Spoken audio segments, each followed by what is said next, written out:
Sekta ya elimu nchini Kenya inaonekana kupiga hatua. Hata hivyo, taswira halisi katika shule zilizoko maeneo yaliyotengwa ni tofauti. Nimezuru kaunti ya Turkana, mojawapo ya maeneo yaliyotengwa nchini. Wanafunzi katika shule za kaunti hii wanasoma katika mazingira duni. Watoto wa kike ndio wameathirika pakubwa. Idadi kubwa ya wanafunzi wa kike wanaacha masomo wakiwa na umri mdogo. Nixon Ogonya ni mkuu wa elimu katika wilaya ya Turkana Kusini. Yeah, now there are issues which affect girl child education here, especially from primary. When girls join standard 1, from standard 1 up to standard 4, the ratio of girls to boys is of more or less 1 to 1. But from standard 5 onwards, the number of girls start actually going down, such that by the time they sit for KCP, you find that very few girls, the number of girls actually is far much less as compared to that of boys. Now the situation gets worse when they go to secondary schools. Kama last year we had about 11 girls. Out of 11, 8 they joined secondary school. But out of 8, watano peke yao ndio walimanage kuingia. Sasa wengine wamedrop out PGM.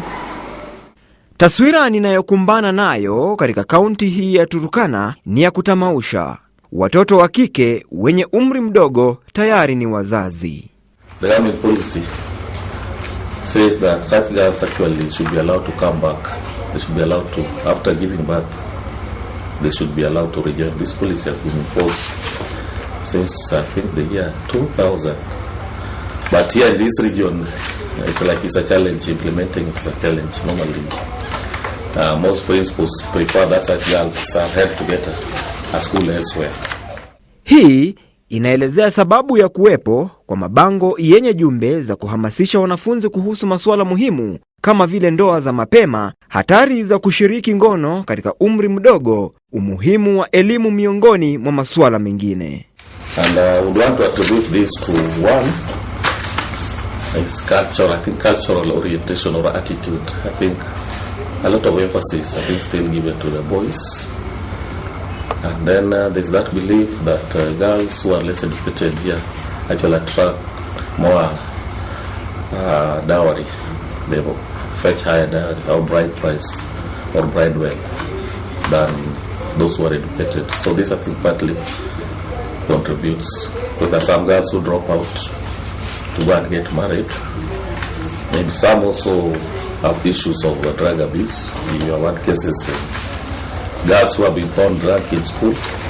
Another reason is that actually negligence from the parents. They are not taken care of, then they are not well attended. Another reason, some of these girls are parent children. Here's that their parents maybe died some times back because maybe of the disease HIV. Now these children are left behind to take care of the young ones.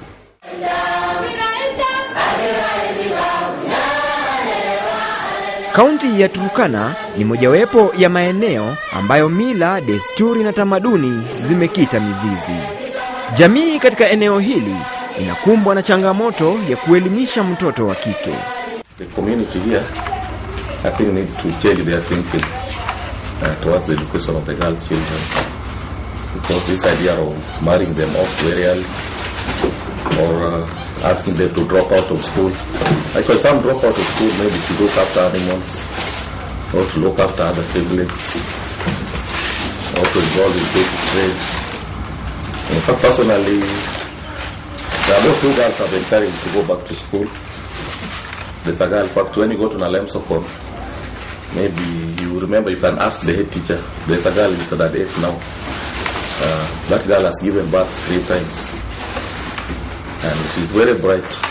Baadhi ya shule ambazo nimezuru, walimu wakuu wanaelezea taswira kamili. To the challenge we have, challenges hapa sometimes we have children from far wale wa nomads, and this child sometimes does well, na wakati mwingine akifika madarasa ya juu kama 7, 8 ama hata 6, mzazi anakuja anatuambia nataka kumpeleka kwa sababu ya kwa mama kutafuta their brain passes. Even those dropout cases, I think apart from the pregnancy cases, those others were normal because mostly they were just from 2 students who left because now what is happening now in the school is being turned into a girls' school. So it's like because the Form 3s and the Form 4 students are now boys.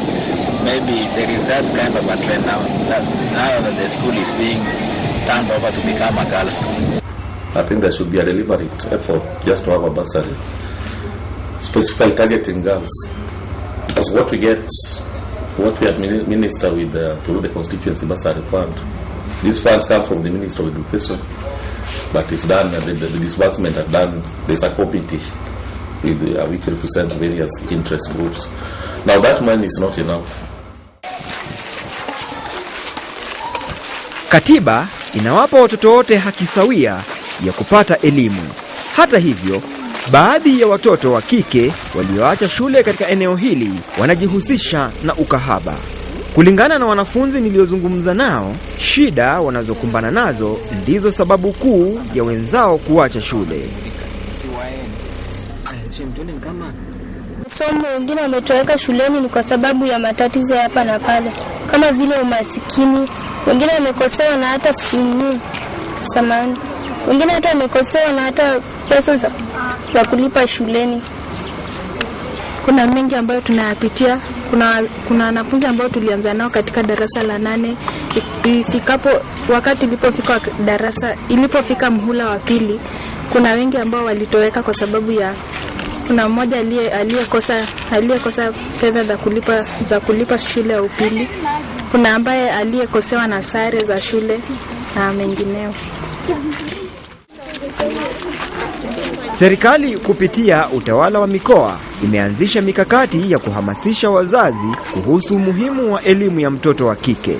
Mambo ya dropout, watoto wakifika darasa la 7 wanaolewa kabla masiku zao kwa sababu ya wazazi wao. Lakini sasa katika hali hii tumeweza kuelimisha wazazi umuhimu ya mtoto msichana, ya kwamba mtoto msichana anaweza kusaidia hata nchi kama taifa la Turkana kwa kupata masomo na kumaliza, na hata pia aweze kupata kazi yake ya kusaidia jamii ya Turkana.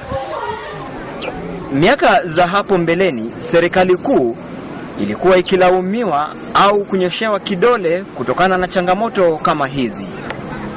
Lakini sasa serikali za ugatuzi chini ya katiba mpya ina idara za kutosha zilizotikwa majukumu ya kushughulikia changamoto kama hizi.